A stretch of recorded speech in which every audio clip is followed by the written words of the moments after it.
नमस्कार, news for nation देख रहे हैं आप। आपके साथ मैं हूं ऋचा शर्मा। बिहार में अपराध के बढ़ते ग्राफ पर अब सियासत खूब हो रही है। इससे पहले जेडीयू ने यह आरोप लगाया कि पति पत्नी की सरकार में यानी कि लालू प्रसाद यादव और राबड़ी देवी की सरकार में बिहार में अपराध पनप रहा था, लेकिन अब राजद के प्रदेश अध्यक्ष जगदानंद सिंह ने इसका विरोध किया है और सरकार पर हमला बोला है। उन्होंने दस्तावेज प्रस्तुत किए हैं जिसमें आंकड़ों को गिनाते हुए उन्होंने ये साबित करने की कोशिश की है कि जब तक नीतीश सरकार के साथ यानी जेडीयू के साथ आरजेडी का गठबंधन रहा, तब तक बिहार में अपराध जो है वो कहीं ना कहीं उसमें कमी रही, आंकड़ों में कमी रही। लेकिन जब से नीतीश सरकार के साथ भाजपा का मिलन हुआ है, जब से बीजेपी और जेडीयू गठबंधन में आई है, तब से बिहार में अपराध का ग्राफ बढ़ रहा है। देखिए क्या कुछ कहा है जगदानंद सिंह ने। देश के औसत जो क्राइम है उससे बिहार बहुत नीचे था, और जो एवरेज जो इस नेशन का है, जहां अपराध उस औसत से कम होता है वो लेस क्राइम प्रोन एरिया कहा जाता है, और जहां औसत जो राष्ट्रीय औसत है उससे अधिक जहां अपराध होता है उसे क्राइम प्रोन स्टेट माना जाता है। हमने आपको बहुत शांत बिहार दिया था। अब मैं आप लोगों के सामने मैं कागज भी दूंगा, मैं दस्तावेज के आधार पर बोल रहा हूं, और हिम्मत हो नीतीश जी को तो इस दस्तावेज को नकारें या इस दस्तावेज के आधार पर बतावें कि यदि जंगल राज वो था तो आप महाजंगल राज हो कि नहीं। वैसे माननीय सर्वोच्च न्यायालय ने कह दिया है विभिन्न कारणों से, चाहे बलात्कार का मामला हो, भ्रष्टाचार का मामला हो, कि बिहार में नीतीश जी की सरकार महाजंगल राज कायम किया है। संस्थाओं में बलात्कार, सारी दुनिया के सामने इस बिहार का सर झुका है। मैं कागज दूंगा, लेकिन मैं पढ़ रहा हूं इसलिए कि आप लोग के माध्यम से लोग भी सुनेंगे। हम लोग 1990 में सरकार में आए थे। जो कुछ भी था उस समय की परिस्थिति, पूर्व की परिस्थिति का लोगों के सामने एक दृश्य था। हम उस दिन भी जब महामहिम राज्यपाल जी के सामने हमने अपराध की संख्या बताई तो आप लोगों में ने किसी ने कह दिया पॉपुलेशन बड़ा है इसलिए अपराध की संख्या भी बड़ी होगी। तो अपराध की संख्या भी रिकॉर्ड ब्यूरो करता है और क्राइम रेट भी करता है। संख्या कितनी है, हत्या में, बलात्कार में, कागजेब अपने टोटल मिलकर के राबरी से लेके चोरी तक, दंगा तक, और 1 लाख में कितने अपराध किस राज्य में कितना हुआ, याद रख ले। मैं बिहार की बात आपके सामने रख रहा हूं, आप लोगों के माध्यम से बिहार के नौजवानों को बताना चाहता हूं। पीड़ा आपको देने वाला आपके भीतर भ्रम पैदा न कर पाए, मैं इसलिए इस बात को कह रहा हूं। 1990 में 1 लाख की आबादी पर 145 अपराध कागज जिसको संज्ञेय अपराध कहते हैं। 91 में घट करके 1 लाख पर 138 हुआ। 92 में घट करके या बराबरी में 90 के बराबर 147 रहा। 1993 में 1 लाख पर 138 अपराध रिकॉर्ड हुआ। 1994 में घट करके 124,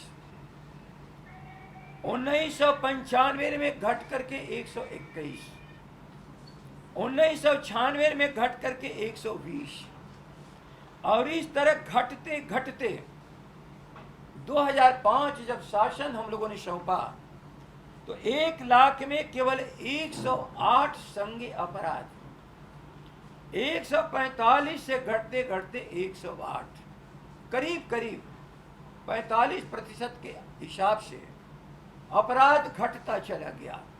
लेकिन विरोधी पक्ष अपनी आवाज को इस ढंग से उठाया जैसे लगा कि बिहार कोई अपराध ग्रस्त राज्य है। दुनिया में, देश में बिहार को बदनाम करने वाले लोग आज कुर्सी पर बैठे हैं। अब आपके सामने 2005 के बाद जब श्री नीतीश कुमार जी, आपका जो 15 साल का राज्य है, मैं उसकी गणना कर रहा हूं, 2006 में 1 लाख में 110 अपराध बढ़ गया, 2007 में बढ़ के 117 हो गया, 2008 में बढ़कर के 130 हो गया, 2009 में बढ़कर के या बराबरी में 128 बढ़ा नहीं, 2 घटा, 2010 में ये बढ़कर के 131 हो गया, 2012 में बढ़कर के 147, 90 में जहां हमने राज्य पाया था और राज्य को घटाते हुए हम जहां 108 पर लाए थे, श्री नीतीश कुमार जी उसे 147 पर 2012 में पहुंचा दिया, 6 सालों के अंदर। 13 में हाई जंप, 166 अपराध हो गया 1 लाख की आबादी पर। 2014 में बढ़कर के 174, 2015 में बढ़कर के 171, इसी तरह बढ़ता गया बढ़ता गया बढ़ता गया, और 2019 में बढ़कर के 222।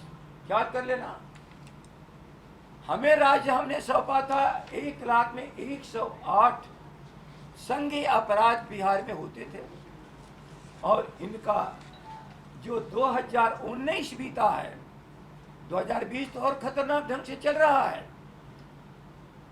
222 कल कबूल किए उन्होंने। लेकिन कल उन्होंने क्या कहा, भारत के औसत क्राइम रेट से, क्या कर लेना, औसत क्राइम रेट से बिहार में कम है, 300 कुछ भारत का औसत क्राइम रेट है, लेकिन बिहार का 222। आप लोगों के रिकॉर्ड में, कागज में ये होगा, आप लोगों ने यही बिहार को दिखाया है। अब मैं भारत के औसत से 90 से लेकर के मैं 2019 तक की चर्चा करता हूं। 1990 में बिहार का क्राइम रेट था 145 और पूरे भारत का था 194। बाकी लंबी चीज मैं नहीं पढ़ रहा हूं। 2000 आते आते बिहार में क्राइम रेट 123 और भारत में 176। आगे बढ़िए, 2005 में केवल 108 और भारत में 165 और हमारे यहाँ 108। अब बढ़ना शुरू होता है। ये जब सरकार में आते हैं तो 2006 में ही शुरू हो जाता है। जो मैंने आपको बताया, भारत का भी एवरेज बढ़ता है, इनका भी एवरेज बढ़ता है, लेकिन अंतिम में मैं 2-3 सालों की जिक्र कर दूं। 2014 में जब कांग्रेस से अलग हुए, भाजपा से चुनाव लड़के 2013 में अलग हुए, एक बार मोदी जी को मैंने सुना था, उन्होंने कहा था, मोदी मतलब छोटे मोदी, भाजपा के साथ यहाँ अपराध कम था, जब आप गए हैं राजद के तरफ अपराध बढ़ा है। तो मैं जरा 11, 12, 13 की बात करता हूं जब उनके साथ थे। 2011 में 130 और भारत का क्राइम रेट 192। 2012 में 147, 146, 2013 में 166, भारत का 216। याद रख लेना, लगातार। और अब परसेंटेज एवरेज का क्या हुआ, मैं केवल बात आप लोग के सामने रख देता हूं। 90 में भारत के औसत से बिहार में अपराध 75% था, मतलब 25% का। और ये घटते घटते 2005 में भारत का जब एवरेज बढ़ते बढ़ते चला गया 165, और हमारा उनका एवरेज घटते घटते ख्याल कर लेना 75 से 65। भारत के औसत अपराध से 65% बिहार का था अपराध, जहां इनको हम लोगों ने राज्य सौंपा था। अब फिर ये बढ़ने लगते हैं, 2006 में चले जाते हैं, 2007 में चले जाते हैं 67% पर, 10 में चले जाते हैं 69% पर, 2013 में चले जाते हैं 77% पर। जो कल कहा कि भारत के अपराध से हमारा औसत कम है, मैं उसी की जिक्र कर रहा हूं। और इस तरह से बढ़ते बढ़ते जब आज मैं बात कर रहा हूं तो करीब करीब 80% पर चले गए हैं। हमने सौंपा 65% पर, आप चले गए 80% पर, भारत के अपराध के औसत पर। नीतीश जी जवाब दो नौजवानों को, अपराध आपने क्यों बढ़ाया? श्रीमती राबड़ी जी के सरकार में जब अपराध भारत के पैमाने पर केवल 1 लाख पर 108 था, तो तुम 222 पर कैसे पहुंचा दिया? जब भारत के औसत का केवल 65% ही भारत में, बिहार में अपराध था, तो आपने 80% पर क्यों पहुंचा दिया? नौजवानों को बरगलाइए मत नीतीश जी, एक एक बिंदु पर बहस के लिए हम लोग तैयार हैं। जब उस दिन मैंने कहा था कि बिहार में 2019 में 2,66,000, और जिसको मैंने औसत क्राइम रेट में भी कन्वर्ट करके आपको बताया है। हिम्मत हो तो इस दस्तावेज को चुनौती दीजिए, हिम्मत हो तो फिर आइए मीडिया के सामने। कैसे 2005 में जब बिहार आपको हमने सौंपा, आप अपराध की उच्चतम श्रृंखला पर कैसे बिहार को हमने खड़ा कर दिया? आप लोग भी नौजवान हो, मैं दस्तावेज कागज भी दे रहा हूं, नेशनल क्राइम रिकॉर्ड ब्यूरो का दस्तावेज छपा छपे रहता है। विधानसभा में बहस का भी प्रोसीडिंग है हम लोग के जमाने में। अब एक बात पर आते हैं, भूलना मैं, नरसंहार होता था, मैं उसकी भी जिक्र कर रहा हूं। नरसंहार 77 से बेलछी में शुरू हुआ था, और बेलछी उनका इलाका है, नालंदा जिला का, और बेलछी के अपराधियों को इन्होंने विधानसभा तक पहुंचाया था। 77 में शुरुआत हुआ, लेकिन शुरुआत हुआ 77 में, अंत कब हुआ? हम लोग 2005 तक सरकार में थे। मैं चुनौती देकर के कह रहा हूं, इसका अंत हुआ 2000 में। हो सकता है इस खतरनाक चीजों को हम सामाजिक सौहार्द या अन्यों को दंड देने में हमारी जितनी भी क्षमता थी, हम उसका प्रयोग करते करते करते 77 के अपराध और नरसंहार को 2000, याद रख लेना, हम लोग 2000 में खत्म कर दिए, और 2000 से 2005 तक कोई भी नरसंहार नहीं हुआ। कल्पना कर लीजिए, अपराध में भी हमने बिहार को शांत, और नरसंहार में भी आपको शांत हमने प्रांत को सौंपा। लेकिन फिर गोपालगंज में नरसंहार, बेलछी के प्रतिनिधि श्री नीतीश कुमार, जब आप गोपालगंज में फिर नरसंहार करते हो, तो हम लोगों को वह दिन याद आ जाता है कि 77 की घटना को खत्म करने में हमें समय लगा, लेकिन 2000 में हमने खत्म कर दिया। फिर आपने उसको नरसंहार में बदल दिया। तेजस्वी जी की उस दिन यात्रा क्या थी? बिहार के जन को भरोसा देने के लिए हम विपक्ष के लोग, हम वे लोग जो अपराध को घटाए थे, जो नरसंहार से मुक्त किए थे।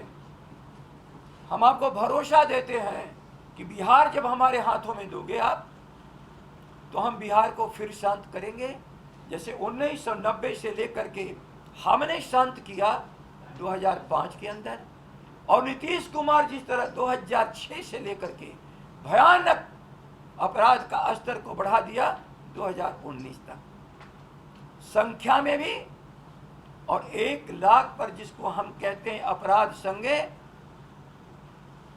आपके संज्ञे अपराध की भी, जिसको क्राइम रेट कहते हैं, और भारत के अपराध औसत से हम 65% पर राज सौंपा, आपने 80% पर पहुंचा दिया। इसके बाद भी नौजवानों को बरगला रहे हो। मैं आज आप लोग के माध्यम से कह रहा हूं, नौजवानों, आपके रोजगार का सवाल हो, बिहार की शांति का सवाल हो, बिहार में उत्पादन का सवाल हो, बिहार में खेती का सवाल हो, बिहार में आपके इज्जत और मान मर्यादा का सवाल हो, जिसको इन्होंने एक पत्र लिख करके धद्दी झद्दी उड़ा दिया है, ये असत्य बोल रहे हैं। हिम्मत हो तो नीतीश जी आओ, सबके सामने जन अदालत में हमारी आपकी बहस हो। 15 साल शुरू से अंत तक अपने माननीय मुख्यमंत्री जी के सहयोग में मैं अकेले था, संख्या और थी लेकिन शुरू से अंत तक मैं था, और मुख्यमंत्री की हैसियत से नीतीश कुमार शुरू से अंत तक 15 साल में आप हो, तो बहस के लायक तो आप हो या हम हैं। लेकिन अकेले अकेले क्यों भ्रम फैला रहे हो? मेरे चुनौती को स्वीकार करो, मैंने चुनौती स्वीकार किया है। 15 साल बराबर 15 साल अर्थव्यवस्था के बारे में भी बहस, खेती के बारे में भी बहस, याद रख लेना शिक्षा के बारे में भी बहस, पढ़ाई के बारे में भी बहस, हर बिंदु पर पर्यटन हो, पर्यावरण हो, सबकी बहस कर लो बारी बारी। मैं तैयार हूं। आज के दिन मैं आप सबों के सामने अंतिम शब्द कह रहा हूं, बिहार के नौजवानों, नीतीश कुमार इस बिहार को बर्बाद कर दिया है, और इस बार का कोरोना नंगा कर दिया उनको।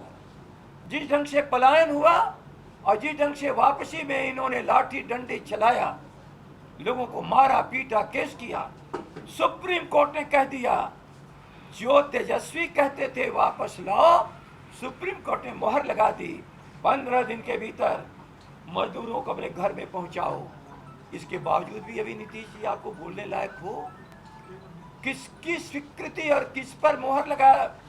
माननीय सुप्रीम कोर्ट ने तुमको महाजंगल राज कहा और तुम्हारे स्टैंड के खिलाफ कहा। नहीं, भारत के भीतर जहां भी हों हमारे मजदूर भाई, उन्हें सम्मान घर 15 दिन के भीतर पहुंचाओ।